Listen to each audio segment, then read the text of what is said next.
Obviously, I mean, this is obvious for everyone to see that Trump has very few options. To me, Trump looks like a man stuck in quicksand. Yes. He's dug himself so deep that admitting defeat now will shatter him one way or the other. Israel has struck Iran's South Pars gas field, which is the largest in the world. This marks a new level of escalation, which has sent gas prices and oil prices skyrocketing. Oil is now trading at $114 a barrel, and gas is up to 30%. Prices across the world are rising for ordinary people, and the world economy is now teetering on the brink of a major recession. The Wall Street Journal originally reported that Donald Trump supported this attack and gave the go-ahead as a means to send a message to Tehran. And yet now he's claiming that he knew nothing about this. The desperation in Trump's posts and outbursts are becoming clearer by the day. In today's show, we'll be asking the questions. What are the options for Trump? How do communists approach the anti-war wing of the MAGA movement? And what is the political situation inside of Iran itself? We'll also be dealing with Cuba, which is facing a major threat by American imperialism. My name is Hamid Alizadeh. I'm here today with Jorge Martín, and this is Against the Stream. So, Jorge, let's get an update on the situation. Perhaps you can Yes. update us on the Iran war. Yes, as you said, the most recent event is this attack on the South Pars gas field, which represents 20% of the natural gas production in the world. So Israel attacked.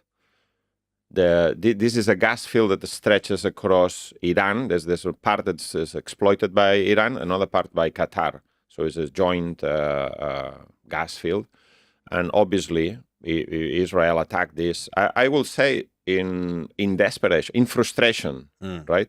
This war has now been going on for nearly 3 weeks, it's 3 weeks tomorrow.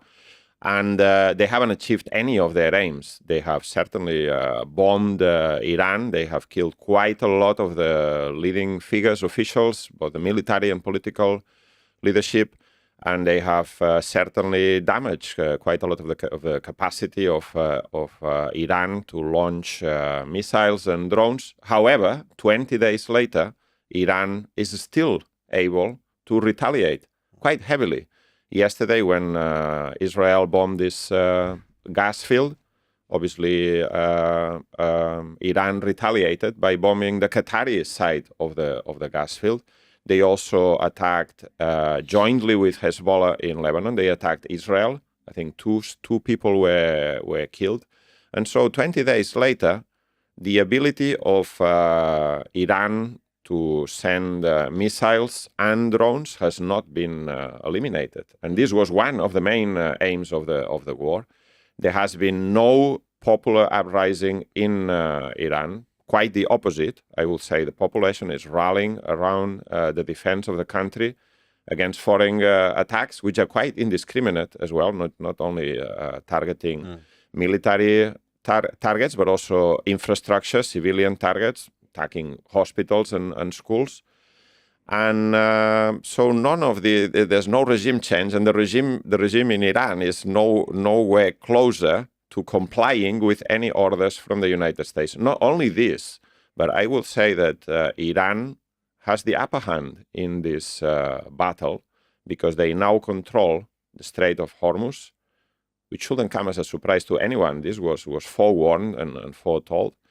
And therefore, it has a massive leverage on the world economy, the ability to inflict pain on the world economy and the interest of the United States.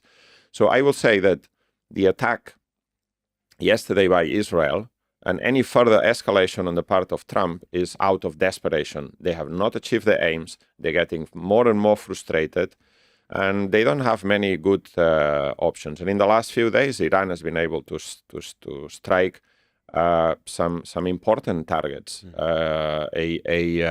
Port, the port of, I think it's called the port of Fujairah, which is in the United Arab Emirates, but east of the Strait of Hormuz, the Ruwais industrial complex in Abu Dhabi, Amazon data centers in the region, the Lannas refinery in Erbil. There's a whole number of infrastructure, gas and oil installations, and this is inflicting a lot of pain and disruption in the energy markets mainly. So I will say that this is the update of the situation. The United States and Israel continue to attack Iran, but they have not achieved their aims. They are not anywhere closer to achieving their aims. And this is already causing massive rifts inside the U.S. administration itself.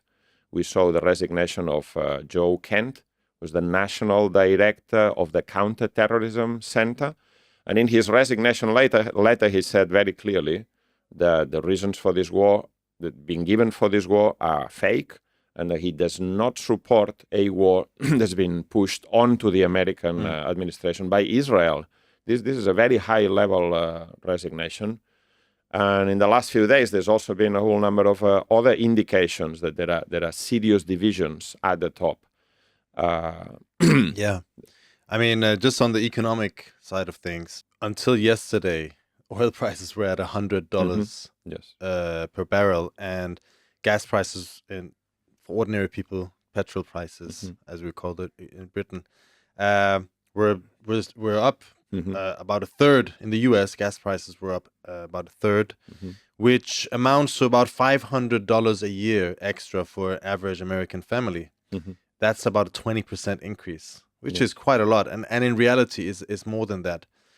Then there is all of these, the price of oil is now already kind of filtering through the system and becoming a part of the price of logistics. Yes. That is getting products to people. Then it's also gas prices. Gas is what's often used in industrial centers as a means to powering industrial. European gas prices were already up 60% before yesterday, and now they're up another 30%. Another 30%. So that price is going straight into the price of the products, and it's not just in Europe. The majority of the buyers of gas coming from the Middle East are in Asia. Yes. Japan says they have 7 or 8 months of storage, backup storage. South Korea is in a very, very dire state. China, obviously, China has told its refineries not to export oil. Yes. But it's not just that either. There's a huge amount of raw materials and chemical raw materials, a lot of which is also derivatives from petrochemicals, from oil, that comes from the Middle East. Helium, a third of the world's helium travels through the Strait of Hormuz. Helium is used in a lot of high-tech production, such as microchip production. Yes.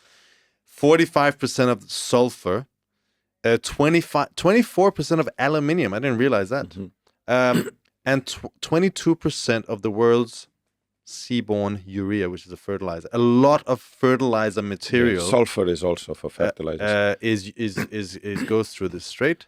And they were saying that now the season for using fertilizer for future crops in places like Pakistan, in Bangladesh, in India is now coming up in April. Yeah. And if this is not available or is only available at very high prices, this will have a knock-on effect on the production of food. This will mean massively increasing food prices, which will have a devastating effect on the poorest who spend the vast majority, almost entire income on food. We could see massive price shocks, shortages of food and competition to secure food by different countries. This could lead to conflicts. This could lead to, obviously, desperation on the ground. Yes.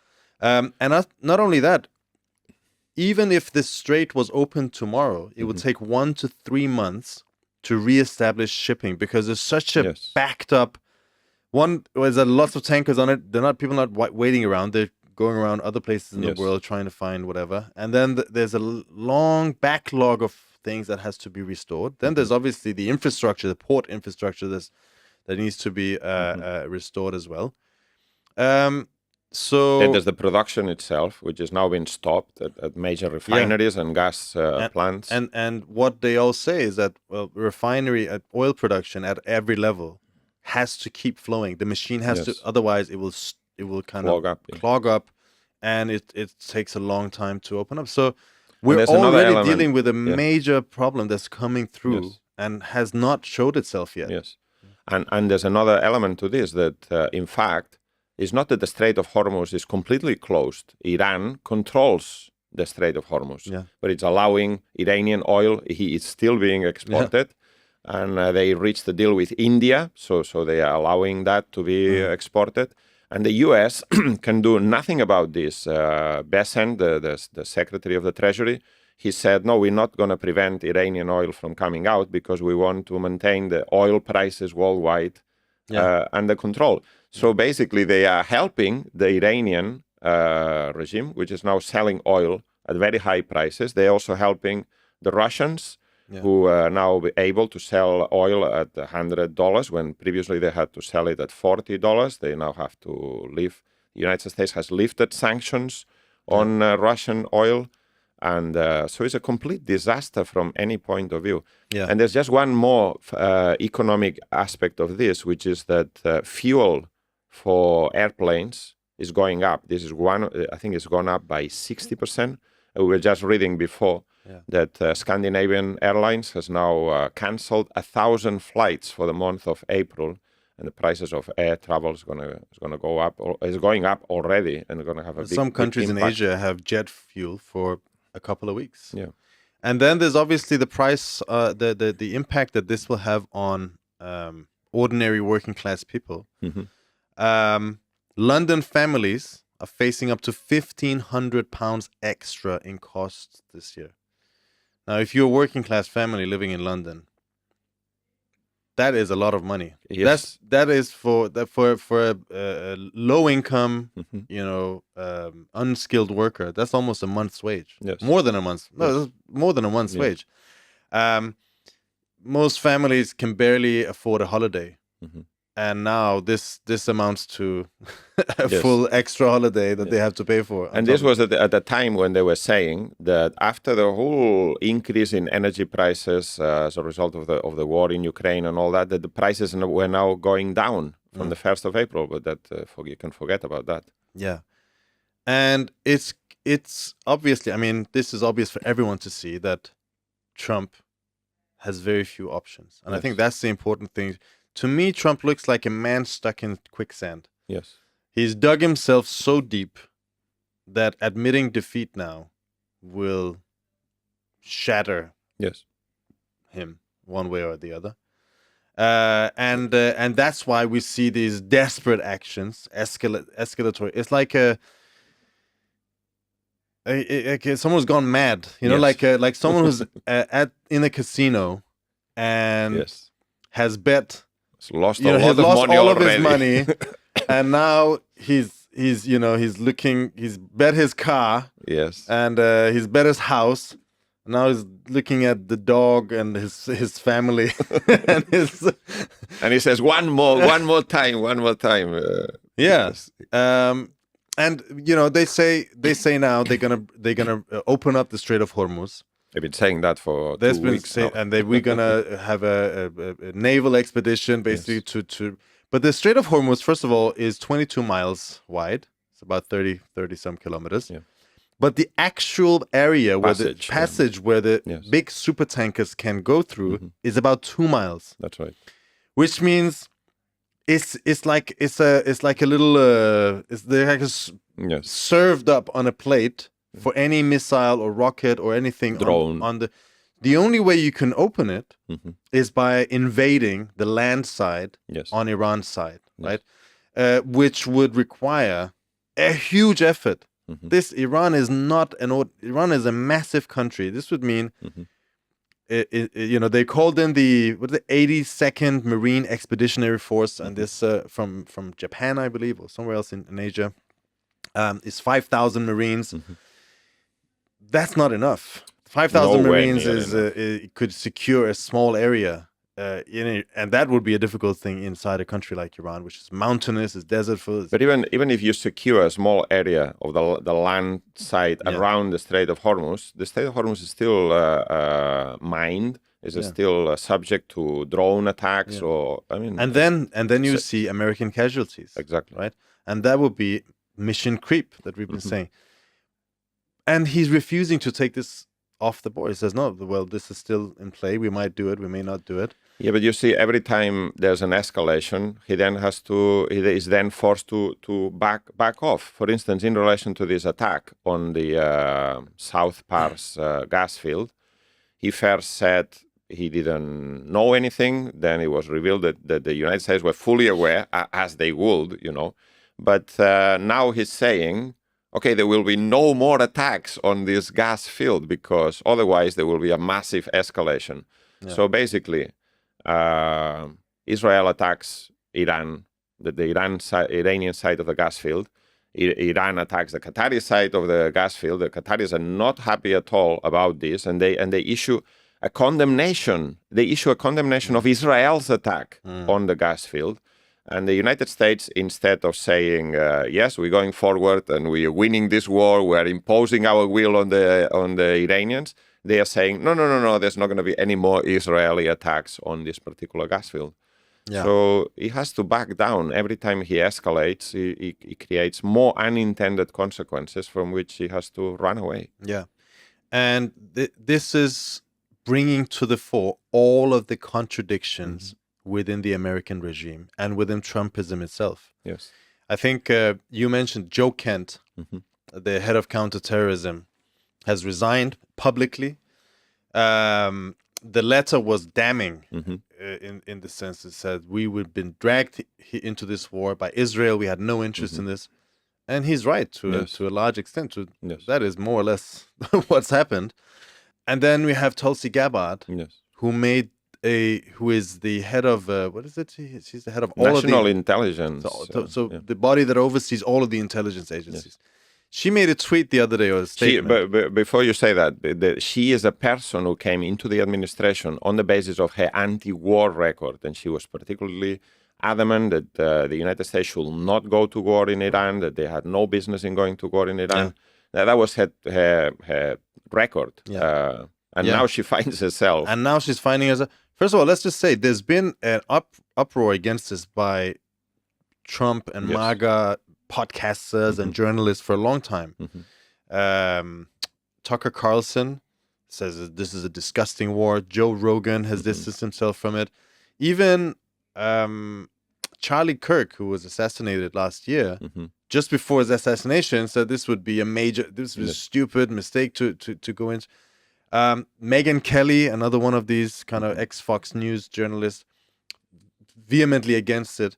But now we're having people from inside the administration. There's and Tulsi Gabbard made a statement who says, Donald Trump was overwhelmingly elected by the American people to be our president and commander-in-chief. As our commander-in-chief, he is responsible for determining what is and is not an imminent threat, or whether or not to take action he deems necessary to protect the safety and security of our troops, the American people, and our country.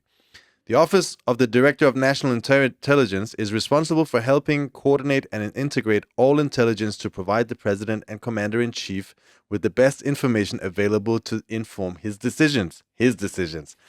After carefully reviewing all the information before him, President Trump concluded that the terrorist Islamist regime in Iran posed an imminent threat, and he took action based on that conclusion.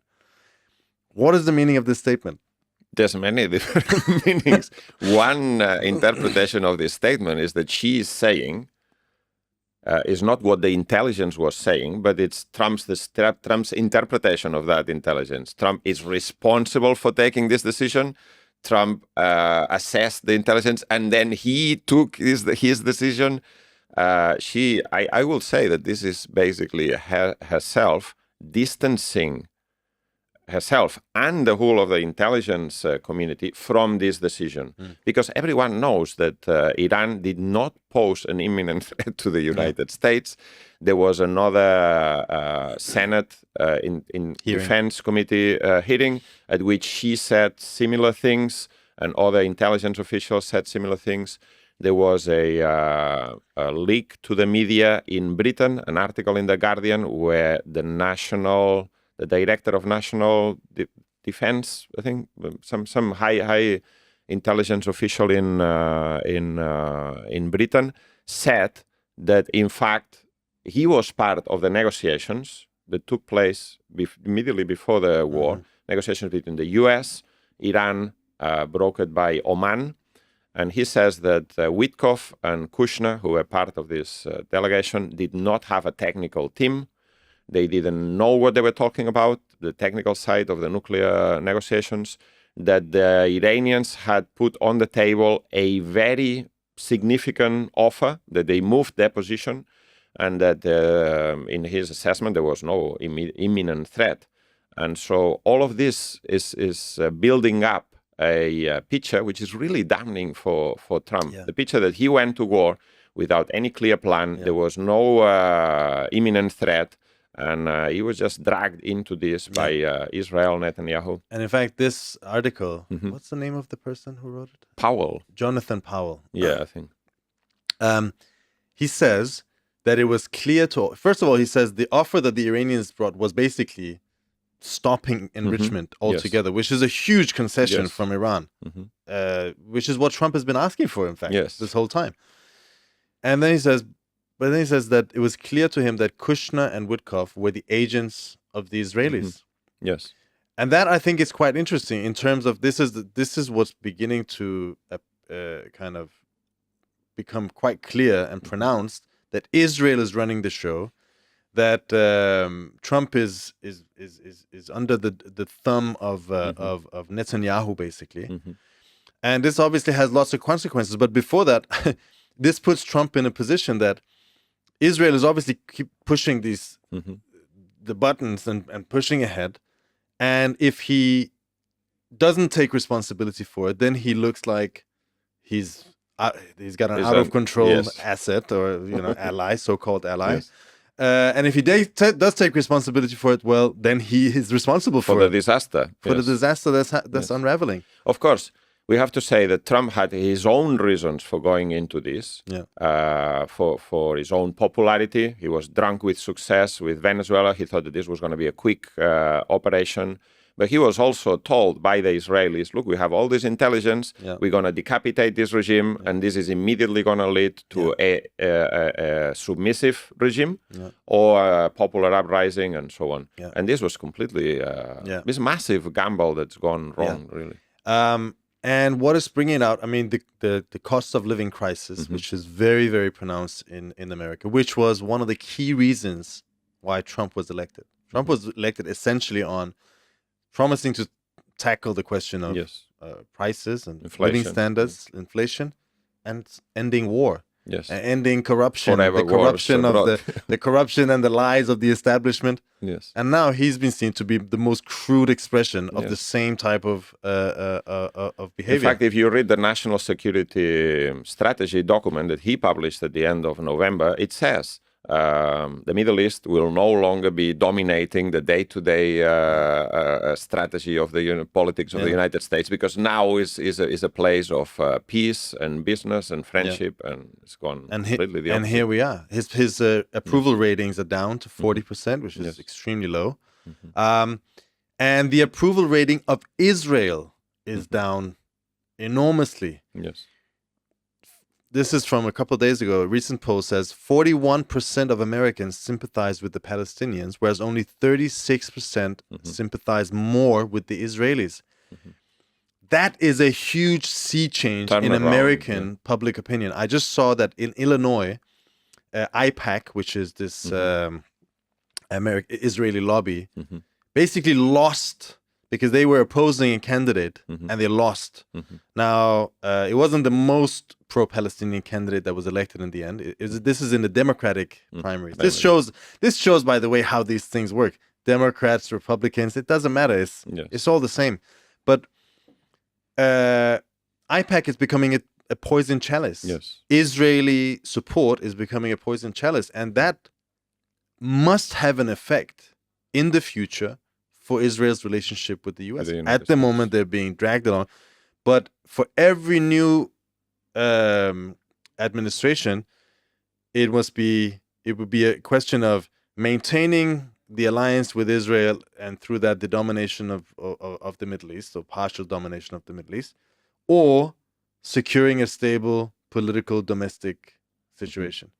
And that's what we're seeing today. All of this is, this is stripping apart a key political ally. And not only Israel, America. but now the Gulf countries are now moving further away from the United States. Qatar criticizing Israeli attack on Iran. This is very significant because Qatar is also one of the countries in the Middle East that's closest relation with the Trump family and his own personal businesses and all of that.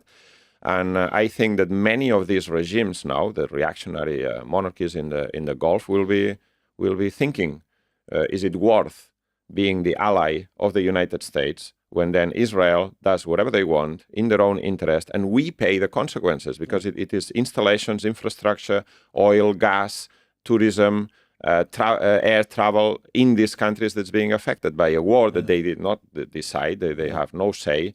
And obviously Iran is a much bigger country, a very powerful militarily country that they have to deal with on a day-to-day basis. Well, I was reading the other day, after 1973, the oil crisis there, the Americans promised the Gulf states security and protection. In return, they provided America with oil and the world with a steady flow of oil. Now it shows that America's protection is becoming a viability for the Gulf states. Exactly. And obviously that's but on top of that, what's also happening is America's credibility is being undermined. Look at Trump. Every negotiation he started, he's ended up kidnapping the president or killing them, or so who will, or reneging one way. Even the negotiations with Russia, constantly he would go out and say, "Oh, we got a deal," and then the next day he would give another package or do something else, and the Ukrainians would attack Russia somehow with American support. And it just means that no one has an incentive of negotiating or finding a deal with them. In fact, and that is an important factor. Yes, there was an open editorial article by the foreign minister of Oman, who's been obviously very, very closely involved in the negotiations up until this point. And he was saying that it's now going to be extremely difficult to bring the Iranians back onto the negotiating table. Because, and who can blame them? They've been betrayed twice. And instead of achieving a regime in Iran that is compliant with U.S. pressure, what they will achieve is one that is precisely the opposite. That has no interest in negotiating with the United States or making any concessions, and a regime that will come out of this in full control of the Strait of Hormuz and therefore having massive leverage on anybody else. And until now, the idea of controlling the Strait of Hormuz was a abstract idea, theoretical, not being tested in practice. Now it's an absolute reality. And the regime in Iran, I mean, we were going to talk about this later, but I think this is a good place to do it. This war has not only not failed to weaken the regime. The Americans think, oh, we kill a couple of top people. Actually, that is strengthening the regime because, first of all, there's a rallying around the flag, right? I think we got a report from some contacts in Iran, and here is some of the things that I realized. This is a very, very interesting report. It says, one person who left after the bombing of the oil depots have contact with medical workers. They describe a nightmarish situation in the hospital, being overwhelmed by chemical burns from the rain and breathing problems. This is after people are fleeing the cities after they burn the oil depots in Tehran, which is incredible. I mean, when you read about it, it's insane what has happened, and the toxic oil burning through people's lungs, burning through their skin. Never mind the fact that this is a war crime in international law. Of course, it has nothing to do with it because these are civilian infrastructure. And then some person says the mood is very different from the 12th-day war in June. Initially, during the current war, Iran International, by the way, is a Saudi Western, like very hawkish, reactionary, anti-Iranian regime media website and TV station. It was not jammed, but even the typical middle-class viewers, who otherwise would be favorable towards this, were completely disgusted by it as they saw the reality around them. Reza Pahlavi, the The Western wannabe darling, king. wannabe king, ex crown prince, is completely hated as a traitor, and his role is much clearer today than during the 12th-day war. Mhm. People that these people know, that these contacts are acquainted with, who were anti-regime, have joined the regime's anti-American, anti-Israeli protests. Mhm. You know, Israel is saying, "Come out, protest against Yes. your regime," but people are coming out protesting against Israel Yes. while they're being bombed. There's videos of this. There's I've bombs seen that, falling, yes. and people are still protesting. Mhm. But they did not join the rallies of the Khameneis, Mhm. which is the supreme leader who was killed, Ali Khamenei. This fits with what I see on regime channels. The regime is making a big deal of showing unveiled women in the videos at these rallies, and that is not that's actually that's happening. Yes. The biggest difference from the 12th-day war is that people are tired of all the uprisings, wars, economic crises. And nobody's thinking of regime change, but just about how to survive and how Iran will survive. There is a crackdown going on, but people are not really angry about it. At least they accept it as a necessary evil, as people know there are collaborators, Israeli collaborators in Iran based on experience of the 12th-day war. So here we see the real impact on the political situation in Iran. This has allowed not the regime to be weakened, but to reconstitute itself. Exactly. Now, this regime, by the way, was heavily undermined. It lost a lot of legitimacy. There was significant amounts of disapproval and opposition to it amongst wide layers of the population, if not the majority of the population. And the old kind of method of basing itself on religious doctrine, religious dogma, as this Islamic revolution, had outplayed its role. People were sick of it. What this war is allowing itself is the regime to reconstitute itself on a nationalist basis. Yes. You're sure they allow people to take the veil off. They're not really talking about religious stuff that much anymore. And the Revolutionary Guards, which is the armed wing of the main armed core of wing of the regime, is now firmly in charge. Their policy for the past few years has been to emphasize nationalism over religion, right? And they're succeeding. Of course. And then there's another thing I wanted to say. Sorry, I'm just talking so much, but just things are bubbling up. Is the old top crust of the regime was old, decrepit, and also they maintained a very delicate balance, right? Khamenei was balancing between the hardliners and the soft, and there was a very delicate balance to keep this regime intact. Everyone had a lot to lose, so they didn't want to make too much of it. They didn't want to be too anti-American. They didn't want to be too anti-Chinese. They didn't want to be too pro-American. They didn't want to be too pro-Chinese. They didn't want to make any rash decisions. And so they would hold back in the conflict against America and Israel. They would constantly try to negotiate. Yes. The new people, these are, first of all, young in age. All of the old guard is around 70, 80, 90 years old. They're being killed. A lot of them have been killed. Yes. And the people that are coming up don't have as much to lose. They're hardened. And they also realize they're backed up. They're fighting for their survival, right? So what you have here is a regime that's reconstituted itself, that is feeling its power and realizing where its power lies and its control and its abilities to control different parts of the logistical and economic, parts of the region, and who doesn't have a place to back down doesn't want to back down. Yeah.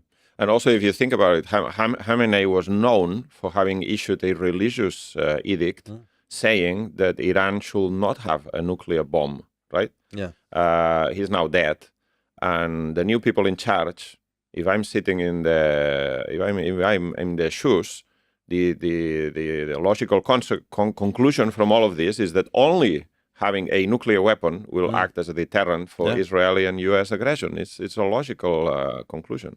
Yeah, and I think the Iranians are now, obviously that will be on the agenda at some point. Yes. But also, I think they're saying we will not back down until we have guarantees that this will not happen again. Yes. Well, you cannot get a guarantee from Donald Trump or No. Benjamin Netanyahu. That's been absent. No So that one means that they sticks. need guarantees as facts on the ground, Yes. right?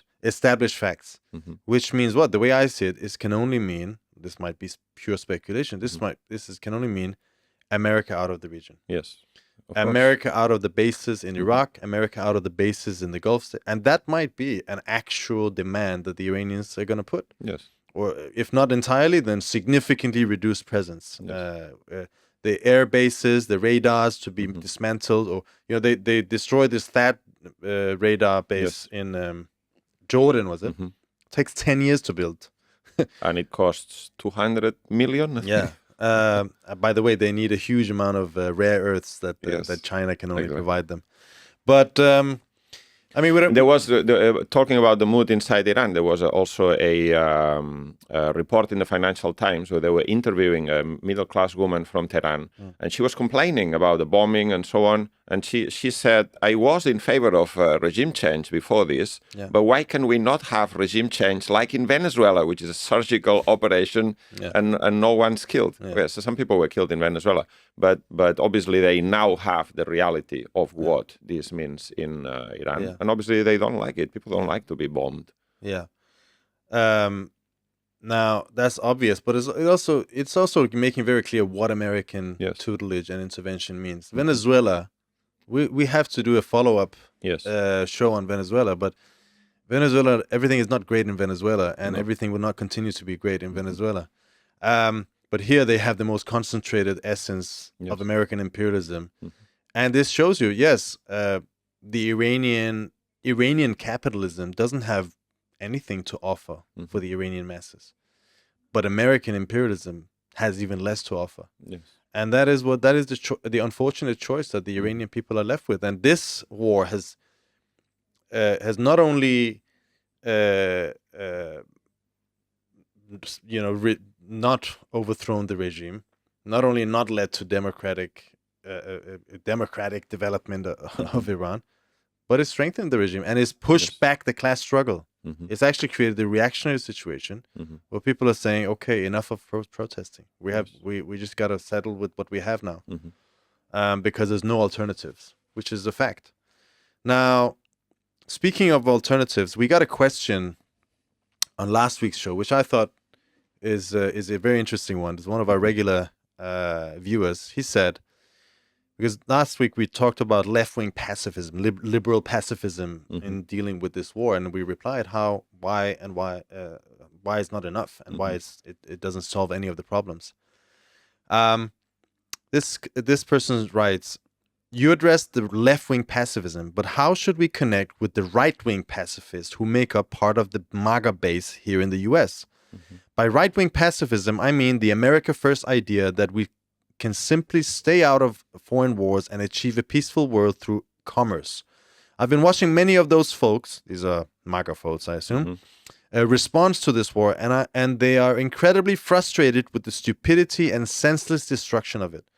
They recognize the relative decline of U.S. imperialism and seem to think that peace can be achieved via diplomacy, primarily between the U.S., Russia, and China. As Marxists, we can see they have the perspective of imperialist peace as a solution to the problems of belligerent U.S. imperialism." But I think it's a good question. How do we talk? What do we say when we meet people from the MAGA movement who are anti-interventionists? What is our response to them as communists?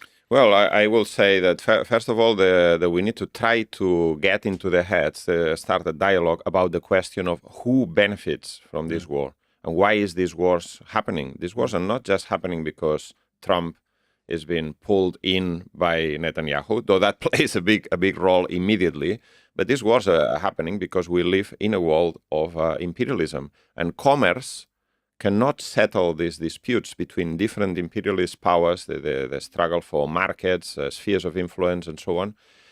Commerce alone cannot resolve that. At one point or another, trade wars come along, and then finally real wars and conflicts happen precisely because of the struggle for the division of the world. And this struggle benefits whom?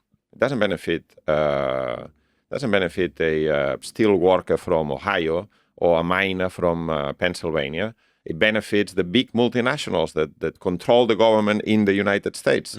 Trump came to power promising to clear the swamp and so on, and remove this powerful interest from Washington. But in fact, this powerful interest is still there. Some of them being replaced by other people, but in reality, the government in the United States doesn't serve the interest of ordinary working people, serves the interest of the big multinationals. And this is what leads to war. If you really want peace, you have to end the system that puts the profit of a small minority at the head. And I think that this is the way to go about it. But the idea that there is a positive, progressive kernel within this idea that why can we not all live in peace and stop invading other countries?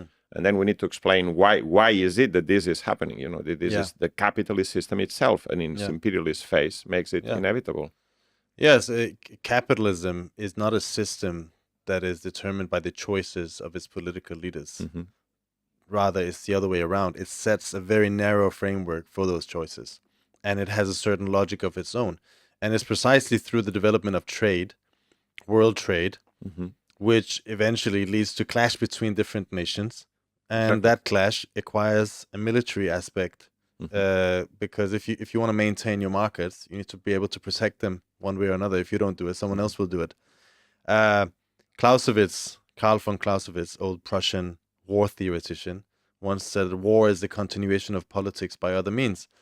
Now we see it in two ways here. One is we see how the war and politics is now interacting with one another, how the war is creating a political crisis inside of the U.S. But war is also is an aspect of capitalist politics, and it's inseparable from it. Yes. And now go ahead. No, for instance, the attack on Venezuela, what is that attack about? It's about removing Russia and China from a country that has large gold, mineral, and oil reserves. So that's what it is about. That war was, at the beginning, it seemed to be successful, but the Iran war is also about exactly the same thing. Yeah, exactly. And now we see different waterways, different trade routes, logistical routes are becoming hotspots. And, well, how do you secure them then? Then the idea of creating security parameters, security zones, escorting ships and so on, that becomes an actual fact. So the idea of military presence on the world seas and around the world in general is actually becoming more, more relevant for today's capitalism, for today's ruling classes than it was before. Now, I think there's the MAGA base, this MAGA pacifism, if you for lack of other words. I think we also have to realize it has different faces. MAGA, we always said this from the beginning, the MAGA movement, Trumpism, is a coalition of opposing class interests. And the MAGA movement, I think, has a series, like a mosaic, to use a recently Iranian word, mosaic of class interests. You have one gang, which is like a bourgeois, a capitalist, big capital, who realize that these infinite wars are not helping us. We need to save money. We need to focus on battling China. We need to reserve our resources. We need to strip all of Europe, bring all of that back. So, it's kind of retrenching capitalism. That's one part of it. Then there's another part, which is a middle class one, which I think has two sides. One is upper middle class people who feel the burn of big business and big multinationals. And for them, end of foreign imperialism and end of foreign adventures is also a way of, restricting the power and the economic and political clout of the multinationals, which are obviously in the last analysis behind all of these wars, things. Then there's a lower middle class people, who are just ordinary people, most of them, shopkeepers and so on, who are just completely, burdened by red tape and bureaucracy, and then they are seeing all this money being taken to fight these wars, and they have to pay for it. They are being lumbered with the taxes and the fees and all of that. 200 billion they are now asking for the continuation of this war. That's just the beginning, right? And then there's working class people who have no interest in wars. And what they're saying is, why should our children go and die in a faraway land for the interests of whom? Yeah. And I would say this, our message to those would be, yes, you don't have an interest in this war. It's not just that your children are going there to die and your money is being spent there, but it's also this war is being used to build up a political, narrative and a political support base inside of the US, which is in the interest of the rich, which is in the interest of the American regime. They're using this war, they're using this us against them, and the whipping up of American nationalism, which has always been that's the political side of imperialism, as a means to subjugate the American workers, to fool them into thinking that their interests are the same as the interests of the rich. But that's the point, is to say to all those workers who voted for Trump out of desperation because the lack of any other alternative, is to say, well, Trumpism is no alternative for you either. Trumpism is using all of these things to lumber you together with the big business guys who are also in this coalition and subjugating your interests to theirs. And the only way that you can actually be free and free yourself, also ridding yourself from all of these foreign interventions, is to stand on an independent working class basis. Yes. I mean, it's building a new party, a working class party, a working class force. It really represents the interest of working families. And can I just say, in relation to this, there's a very interesting incident. You know how the USS Gerald Ford, which is the US Navy's largest aircraft, was deployed first in the Mediterranean, then it was sent to the Caribbean for the operation against Venezuela. Now it's been sent again to the Middle East, and it's now been withdrawn. It's been withdrawn after a catalog of problems. First, they had clogged up plumbing. The toilets didn't work. Now they had a fire. Apparently started near the laundry, left 600 sailors without beds. They had to sleep in tables on the floor. And it's now been withdrawn to port for refurbishment and so on.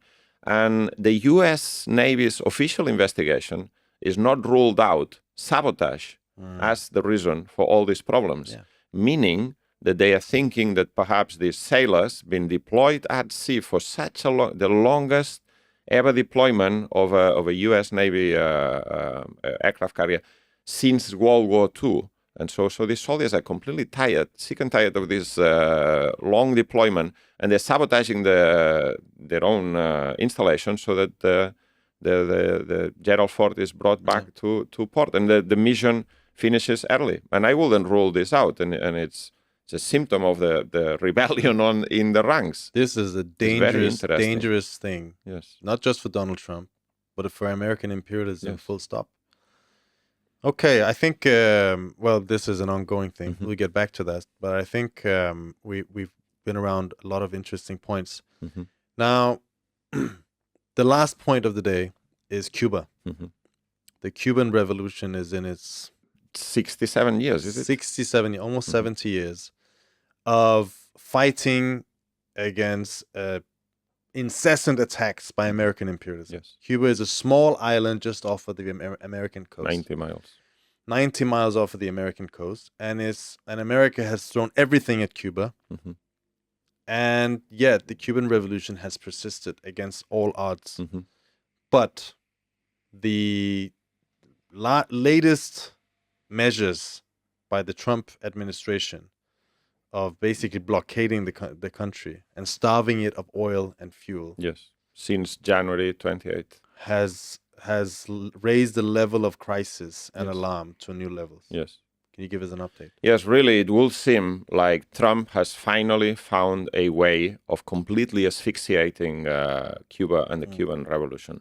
This is like a medieval siege where an army surrounds a castle or a besieged place and tries to get surrender by hunger, And yes, there hasn't been any shipment of oil or gas or fuel into the island since January the 9th.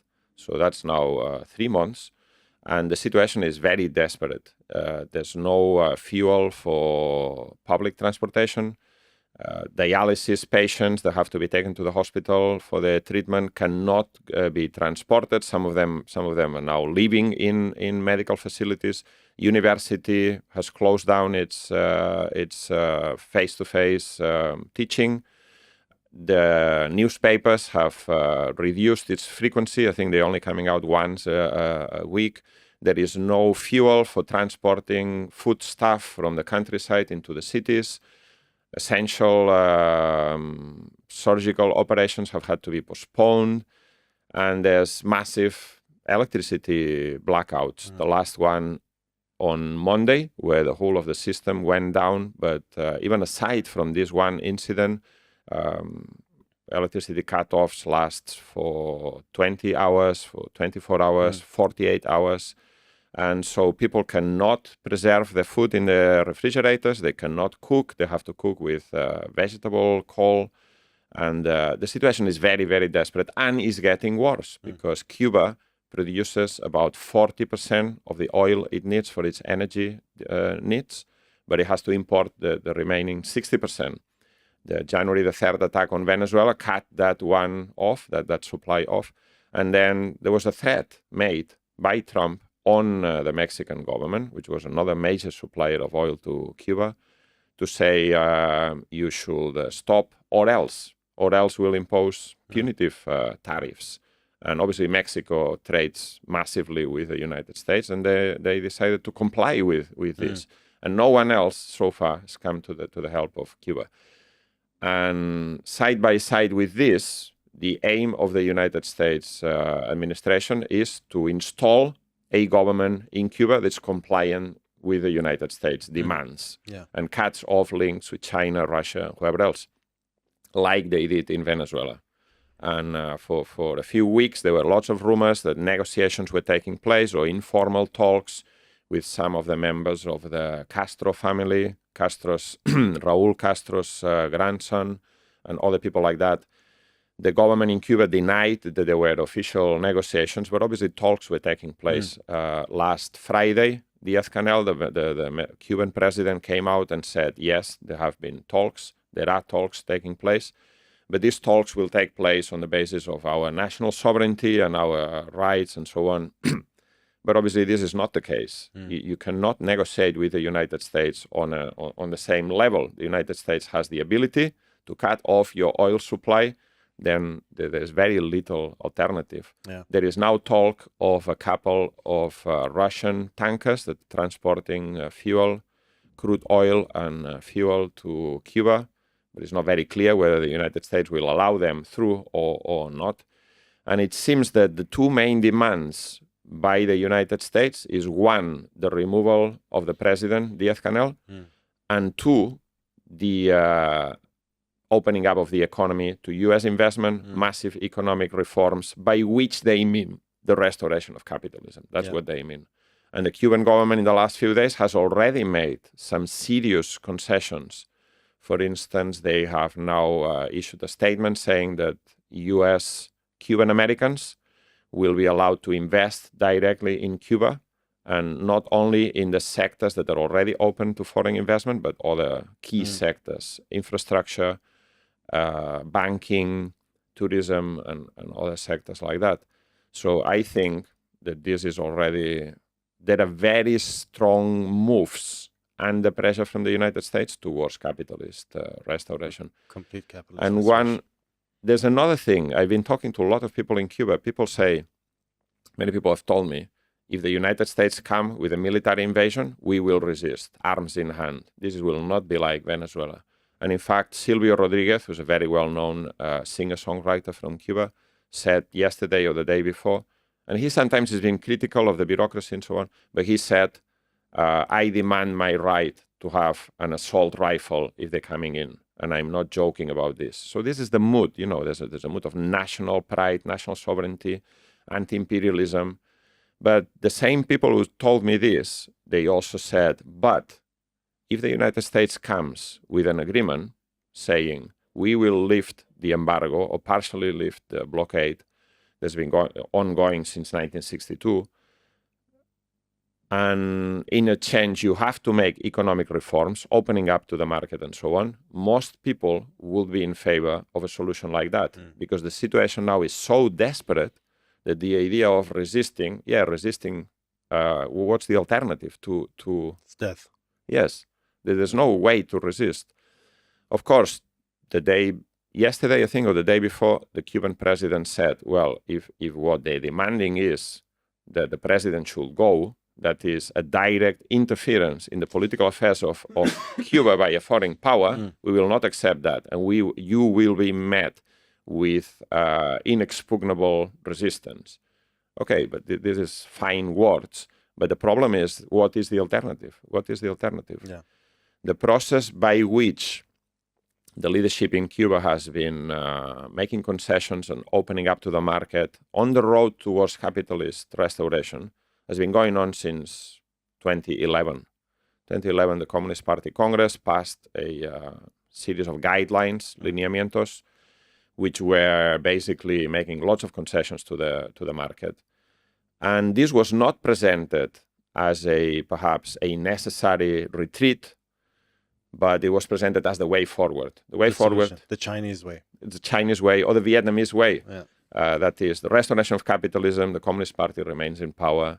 But the problem is that this was never fully implemented, or parts of this program were implemented, and then there was a backtracking. And then in 2018, there was the monetary unification, the reordenamiento monetario, and this also led to further capitalist encroachment. There are now 9,000 small and medium private enterprises in Cuba, and the social differentiation is growing ever increasingly. And we can start to see the impact of capitalist restoration in Cuba already. Yeah. Last week, the government issued a statement saying that now private companies will be allowed into the business of elderly care, which is a big thing in Cuba, aging population. And this will mean that those who have money will be able to pay for it. Those who don't have money will be relegated. And so the impact of capitalist restoration measures is already being felt in Cuba. Yeah. And I will say that what this all means, Cuba has been abandoned by all its friends, the so-called progressive governments in Latin America, Mexico, Colombia, Brazil, all of them oil producers and not prepared to defy the United States on this question of the oil blockade. And some of them are sending aid, and there is a flotilla going on, which will have certainly a political and somewhat material impact. But the problem is oil, right? Without oil, nothing else works. And so the United States, Trump is making all these boasting statements. I will take Cuba by hook or by crook, by one means or another. I will take over Cuba. And I will say that what this demonstrates is something that we have explained a long time ago, which is that you cannot have a socialist revolution in one country, and even less in a very small island in the Caribbean. An island of socialism. 90 miles away from the United States. Yeah. You cannot have that. And I will say, we have to be honest and clear about this, that the policy of the leadership in Cuba for the last 15 years, or let's say since the restoration of capitalism in the Soviet Union, when Cuba was left on its own devices, has not been one of promoting world revolution.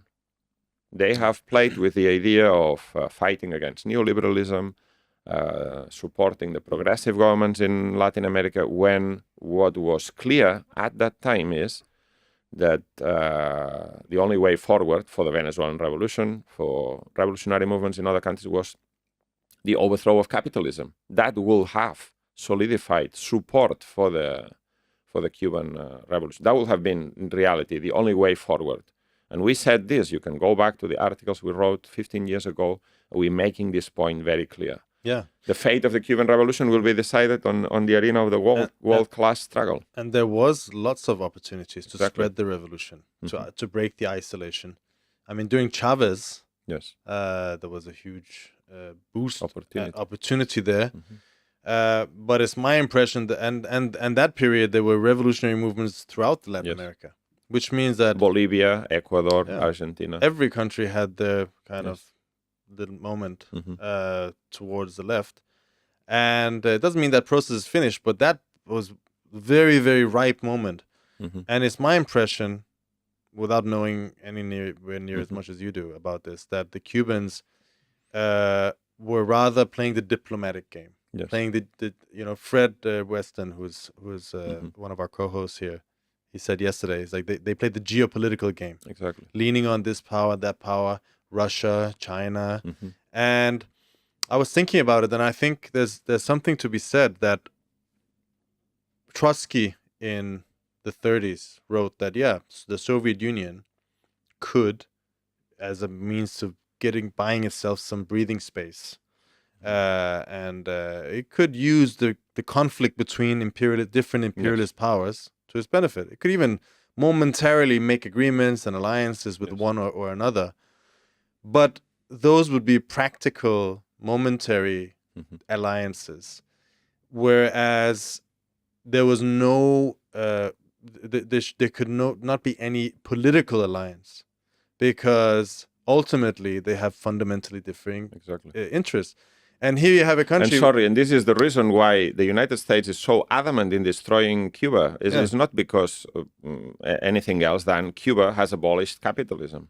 Yeah, and but they've also kind of promoted links. They leaned on Russia. Yes. They leaned on Chinese help and modeling and Vietnamese and whatnot, and they have promoted the idea that these are the good guys. This is the but obviously This is the counterweight to the unipolar world of but the we United see States. here there's not a counterweight Yes. to capitalism. Yes. Is it? It's just another. Exactly. It's a different form of capital. But those alliances are fine. I mean, you can trade and you can get whatever support you get. Solar panels from China Yeah, or oil from Russia. All that is great. But what was needed was a fight against capitalism of all of the regimes of capitalism in Latin America, Yes. which was within reach. And once, if you raise China up to a level to the model, which is a capitalist nation, you're barring yourself from that. You're instilling in those movements which are ripe for revolution the illusion that there is another way forward within capitalism itself. The multipolar world. A multipolar world, which is no way forward at all. It's a sidestep. Yes. Right. And to add to this, there's 2 points. One is the fact that even this help from Russia and China and the relations with Russia and China, which we're not against, obviously. Cuba has the right and the duty to trade with anyone who will trade with her, particularly in the face of the U.S. Blockade. Yeah. But I remember a few months ago, there were some representatives from Russia, from the Stolypin Institute, which is a state institute. They went to Cuba looking for investment and so on. And they made a series of recommendations to the Cuban authorities. And these were basically privatize everything, allow the market to dominate, basically restore capitalism fully. That's what the Americans want as well. That's the advice from these Russians, of course. And the other thing is that even in Venezuela, at the peak of the Venezuelan revolution, the advice that the Cuban authorities gave was, we are not exporting our revolution. You should not imitate our model. When in reality, they should have said the opposite. They should have said the only way Cuba has resisted for so long is because we expropriated the capitalists. The only way we could achieve national sovereignty and start to resolve the key questions of agrarian reform, housing, and so on was by expropriating the capitalists. And this is the lesson of the Cuban Revolution. Yeah. But this is the opposite of what the Cuban authorities and leadership said to the Venezuelans. The Venezuelan Revolution was not completed, is now being completely reversed, and this has had a massively detrimental effect on the Cuban Revolution and its ability to survive. This is a concrete example of our theory. I think these are very important lessons, in particular because this is obviously what's happening in Cuba is terrible. It's a setback, right? It's a setback for the world working class. However, there is at the same time a tsunami of class struggle developing, moving in the direction of revolution in one country after another. We just talked about the United States itself, where class differentiation within the MAGA movement will be, how do you say, anticipate monumental class struggles in the future. These lessons are crucial for that struggle. Yes. And that is why we need to bear this in mind, that the Cuban Revolution is a key part of the experience of the working class, and it is our duty as communists and as people who want to change the world to scientifically study all of the experiences of this revolution. There are many lessons here to be taken. I think we did a show recently, yes, and we should do more shows about this, yes, so that we can make sure that we finish next time we start. Yes. Do you have any other last comments? I think that's all. Okay. Well, thank you very much. It was a pleasure as always. And thank you all, everyone out there, for tuning in. Don't forget to like, subscribe, comment, send us your questions. We do listen, we do read them. And we'll be back again next Thursday, 6 p.m. UK time.